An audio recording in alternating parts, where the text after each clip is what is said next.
After 3 punishing rounds, the next venue for the World Rally Championship is Spain. A country famous for its fiestas throws open its arms to welcome the WRC Carnival.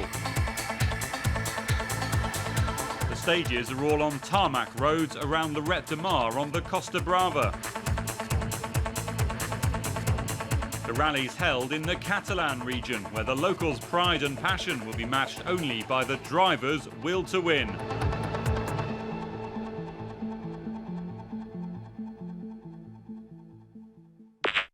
Hello there and welcome back once again to some more WRC. Today we're continuing on Let's Play. This is episode 18.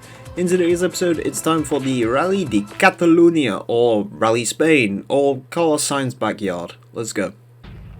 The Hyundai finally gets to look good again on its proper tarmac spec alloy wheels with the properly sized tyres and stuff like that. So that's always good to see.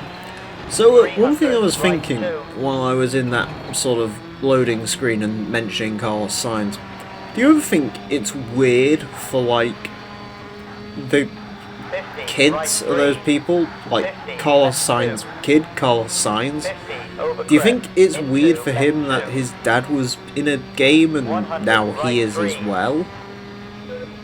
And I guess the same thing to Verstappen as well, because his dad was in a couple of the old Formula 1 games as well, including the original Formula 1 game by Psygnosis, which, if I can ever figure out how to play that game competently, I would love to do an LP of that Formula 1 game, because it's very fascinating.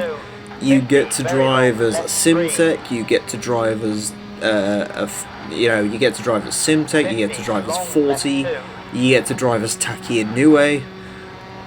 The possibilities for that original Formula 1 game by Psygnosis in like '96 is yeah, incredibly tempting for an LP. Unfortunately, the game is difficult as all bollocks to play these days because like there's no draw distance whatsoever and there's no track map whatsoever. So you're just sort of driving aimlessly, and I'm not the biggest Formula 1 fan, so I can't say I really know my way around Interlagos or other track name here. So yeah, I can't say I'm particularly good at that game, but I would love to LP that for the channel for some point, because there is a lot of meme potential with the drivers in that game. I also bought F1 Korea Challenge recently as well. That'd probably be an interesting LP, because you get to play through like 3 different years of Formula 1. Wow, was doing really well at the start of that, and apparently lost a shit ton of time in those last 2 sectors, and I'm not 100% really sure as to how or why. Well, there you go. I think we might have been quicker in the Subaru. The Subaru might be quicker in a top line than the Hyundai, thinking about it. Anyway, Sainz, McRae, Mäkinen, Loix, Burns and Panizzi. So we are 2 seconds down on Sainz at the moment, but there's plenty of time to re-catch back up. Stage number 2, let's see if we can hold back that Spaniard. I think it was Sainz anyways. Although Mäkinen was beating the Sainz at some point, which I find kind of amusing, considering I'd imagine the Lancer is probably... The Lancer's not the car I'd really pick for the tarmac stages in this game, I'll be perfectly honest, but apparently it's doing quite well at the moment. I'd probably say the Hyundai might be good at tarmac, but I'm not 100% sure, because it is a shorter car.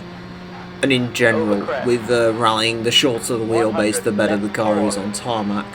The more terrifying it usually is to drive on tarmac, but the better it is nonetheless. Is this where we fell off a cliff at some point in the first way through this? I know it was Argentina, I think, where I fell off that like massive mountain and damaged all of the everything. But yeah, hopefully, if we have the same result in this, then that will be a state loss, unlike last time where we can end up coming back and winning the rally. I don't think that would happen if we did that on professional difficulty, especially in the Hyundai. Why are we 9 seconds up? Holy shit. Hopefully we can keep that lead going, because, yeah. Apparently the tarmac stages in this game just seem to go really easy. I don't know if it's because the handling is a lot more forgiving in this game. Basically, I'm flat. In case you're wondering sort of how I'm playing this, I'm literally flat out for the vast majority of this. My way of slowing down the car is usually just turn the car in really hard, like that, and hope that that sorts it out instead of going for the brakes. I think I've used the handbrake.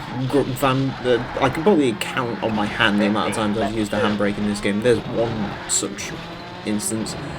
The handbrake isn't massively effective in this game, so no point in using it. I probably would make more use of it in the future games, though, definitely. Because they did get a little bit more sort of tight and technical with their stages. Whereas in this game, it's more a case of you can drive over most of the stages. 10 seconds up, come on, let's keep that pace going through this final sector. All we gotta do is make it home, and we should be on for a very, very good time. Which is exactly what I want.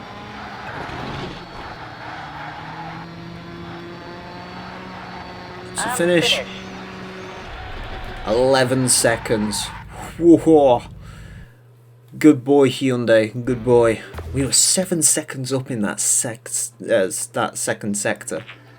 Jesus Christ. Alright, we did well on that rally. We did really well on that stage. Which is super nice. Which is going to put us directly into first place. We are 11 seconds up on Sainz and Mackinnon, then Loix, Burns and Didier. Stage number 3 still all to play for, of course. Let's hope we don't lose so much of that lead.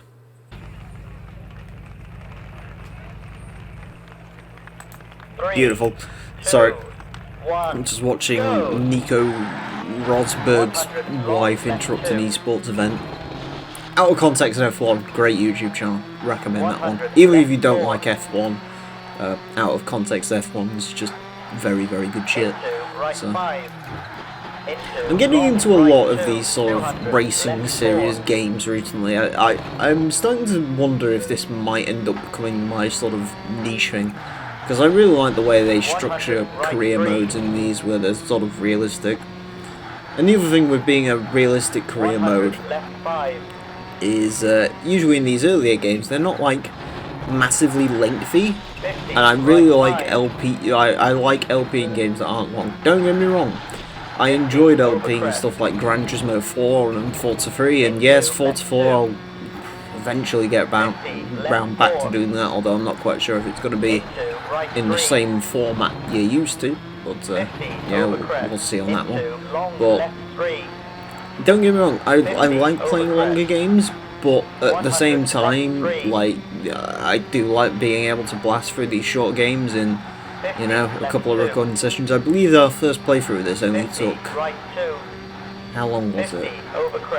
I think it was about 4 or 5 sessions spread off through about a week and a half, which was pretty good. So, but yeah, I like these. They don't really go on long enough to like lose my attention, which is nice. Yeah, I always have something to speak about, and yeah, I kind of like that about these.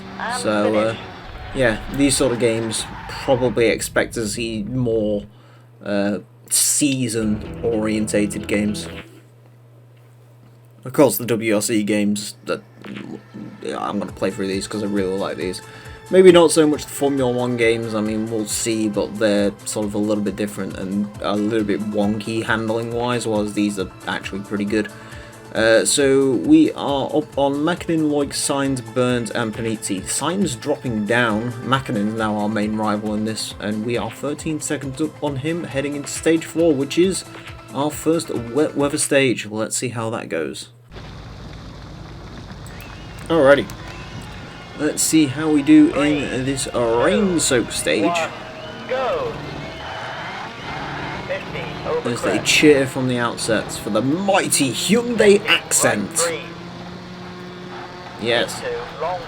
No idea about any of the mechanics. I'm assuming it's exactly the same as every other rally car. 2-litre 4-cylinder turbocharged engine with 4-wheel drive and 300 horsepower. Good. That is, yeah, I can deal with that. That's as long as we continue on. I am on maximum attack mode, looking to keep up that lead that we have on the competition. Of course, if Burns wants to end up coming second or winning this stage, I don't really mind. It's just about keeping that 13-second lead on Mackin. If we can keep that, we can win another rally, which, to be honest with you, is pretty good. That means 4 really good results in 4 rallies. You know, 3 wins and a second place, which puts us still pretty darn good in terms of points, which is good. Just need to keep an eye on where Sainz is. But I think Sainz sort of has a really good... If it's anything like the normal playthrough, Sainz has a pretty good start of the year, and then will just slowly start to drip back as Ford driver. Mäkinen comes into his own. Probably Burns as well, by the looks of it. Burns is doing a lot better in this playthrough, so... yeah, it'll be interesting to sort of see how that all shapes up, but like I said before, I'm pretty confident we're going to win, as long as I can get a fair few, if I can get over half of the rallies under my belt, it's pretty much a guarantee that we're going to win. If I can get, to be honest with you, even if I can get 5 or 6, you know, outright wins and a fair few second places, we're probably looking really good, so... yeah, we should have this one in the bag, which is good. Unlike the next few games, this one doesn't really cock tease you.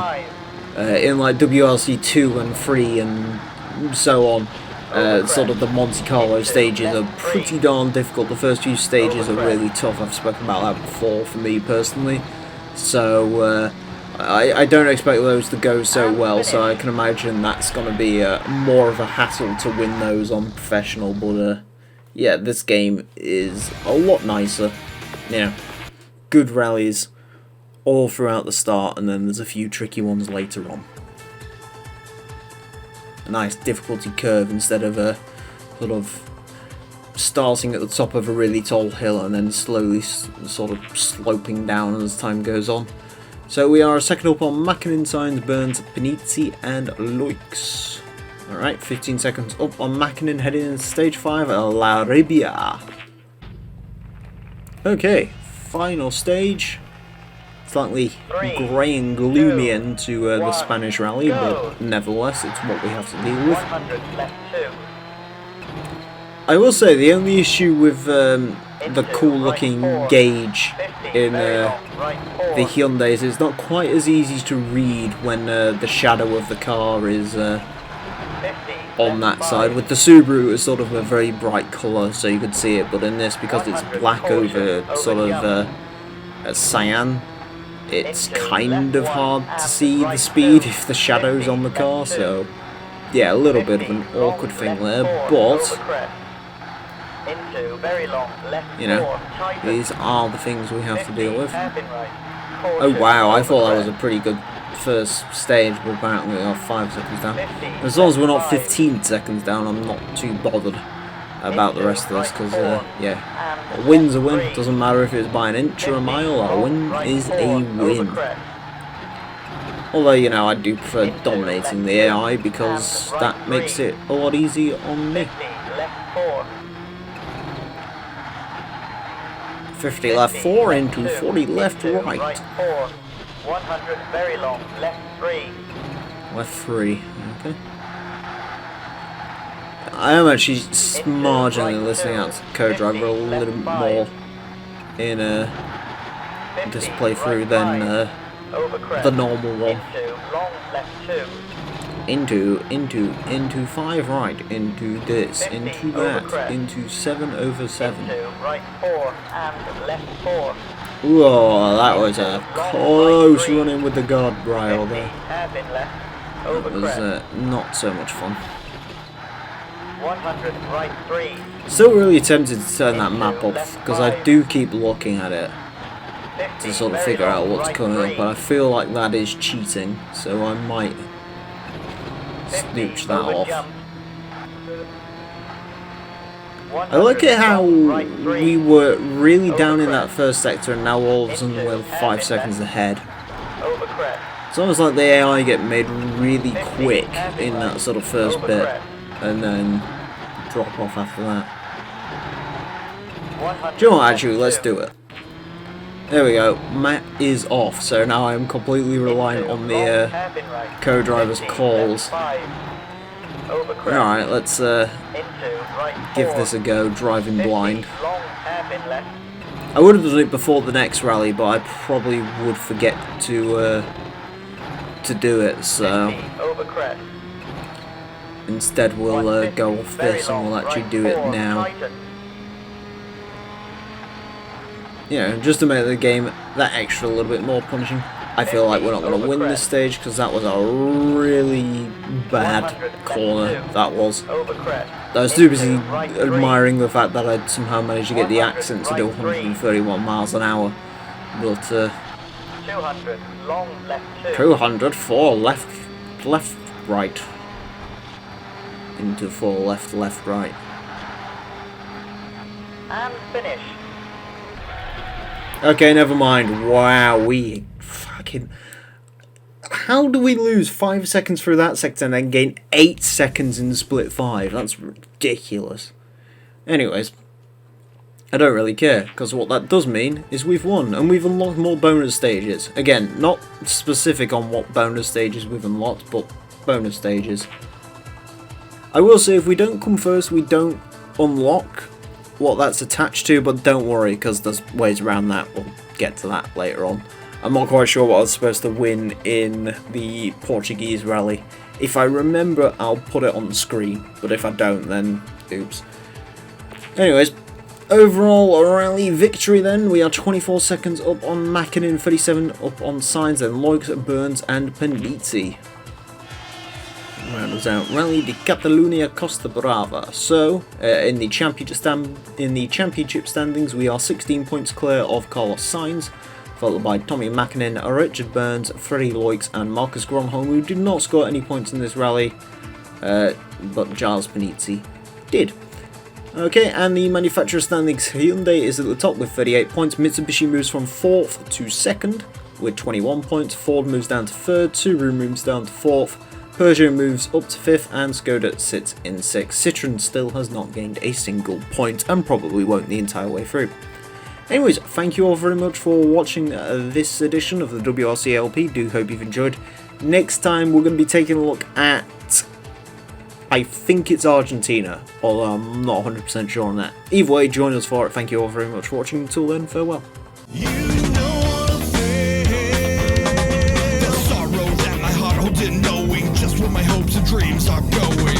I'll only you pay. Got up in a wall that you are not part of. Eyes on the slit of your front.